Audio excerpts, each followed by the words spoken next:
A young recruit known only as 81 enters one of the toughest Army Ranger training programs, carrying a single purpose: to prove himself after losing his brother in war.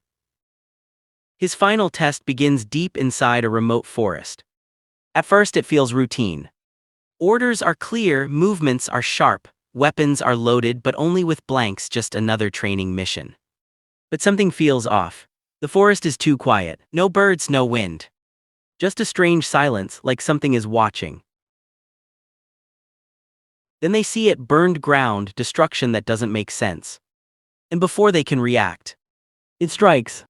A massive alien war machine crashes into their zone and instantly turns the exercise into a nightmare. This isn't random violence. It's hunting, fast, intelligent, relentless. Their bullets do nothing, their training means nothing. Panic spreads as one by one the trainees are taken out with terrifying precision.